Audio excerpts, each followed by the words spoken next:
नमस्कार, सारिकास किचनमध्ये तुमचं अगदी मनापासून स्वागत करते। तर बऱ्याच लोकांना जेवणानंतर मुखवास खायची सवय असते। तो पौष्टिक आणि पाचक असा मुखवास बनवणार आहे। तर तो कसा बनवायचा ते आपण बघूया। आता मी इथे ओवा घेतलेला आहे। आता याला मी पाकळून घेणार आहे।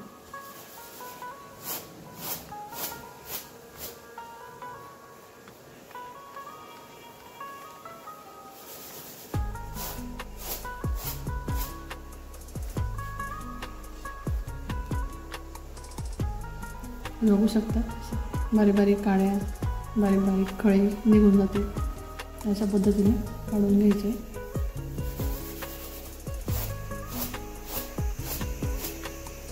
आता मी ओवा स्वच्छ करून घेतलेला आहे। आता याला पाण्याने धुवून घ्यायचे। त्याच्यावरची धूळ किंवा बारीक खळे जर असतील तर तेही निघून जातील।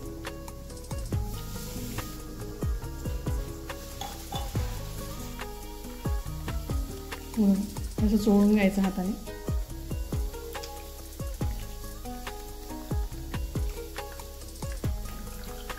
दोन ते तीन वेळा पाण्याने स्वच्छ धुवून घ्यायचे आहेत आणि हाताने असं गोल गोल फिरवून ओवा काढून घ्यायचे आहेत, जेणेकरून खळे बारीक खळे जे असतील ते खाली राहून जातील।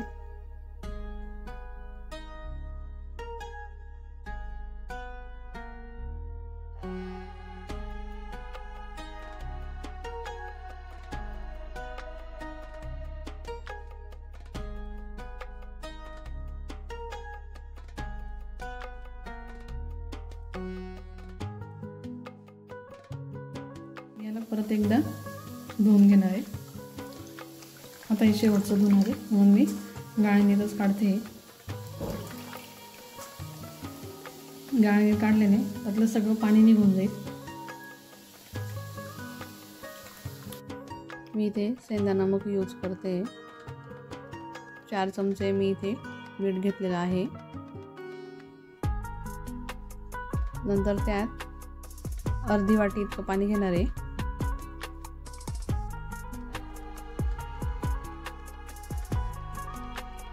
नंतर ते मीठ सर्व त्याच्यामध्ये विरघळून घ्यायचं आहे। चमच्याने अशा पद्धतीने हलवत राहायचं आहे।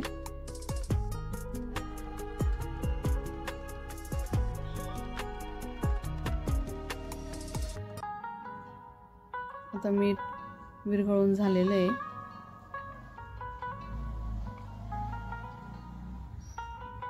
ओवामधलं पण जवळपास पाणी निघून गेलेलं आहे। ओवा ओलसर असतात तोपर्यंतच मिठाचं पाणी लावून घ्यायचं आहे, जेणेकरून ओवाला मीठ लागेल।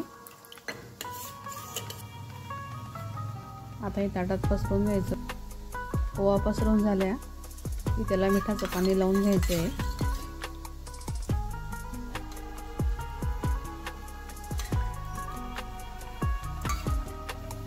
पूर्ण पाणी लावून घ्यायचं आहे।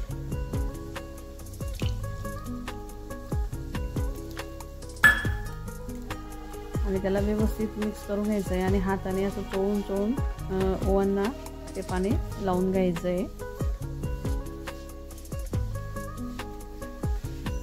हे अशा पद्धतीने दाबून घ्यायचं।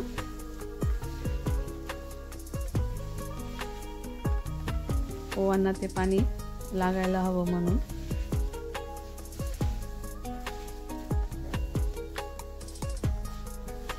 त्यानंतर 10 ते 15 मिनिटं ओवा अशा ताटात पसरवून ठेवून द्यायचे आहेत आणि नंतर उन्हामध्ये सुती कापड्यावर पसरवून वाळवून घ्यायचे आहेत। आता इथे ओवा वाळवून झालेले आहेत। तर इथे मी 200 ग्रॅम ओवा घेतलेला आहे। साधारण कपाच्या प्रमाणात बघितलं तर 1.5 कप ओवा आहे। तर ओवा छान खरपूस खमंग अशा भाजून घ्यायचे आहे। मंद आचेवरच भाजून घ्यायचे। ओवाचं प्रमाण थोडं जास्तच ठेवायचं। बघू शकतात ओव्याचाही कलर छान बदललेला आहे आणि छान खमंग वास पण येतोय। आता ओवा या भाजून झालेल्या आहेत। त्यानंतर आता भाजणार आहे तीळ। 1 कप तीळ। तीळही मंद आचेवरच भाजायची आहे।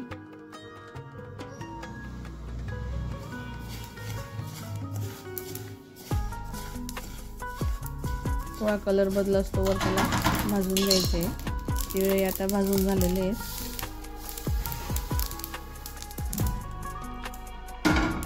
आता भाजून घ्यायचे जवस 100 ग्रॅम. कपाच्या प्रमाणात बघितलं तर अर्धा कप. जवस भाजल्यानंतर छान फुलतात. ते पाचक आहेत, त्याने हाड देखील मजबूत असतात आणि भूकही वाढते. जवस देखील भाजून झालेले आहेत. तर आता भाजून घ्यायचं आहे जिरं. 1/4 कप जिरं घेतलेलं आहे.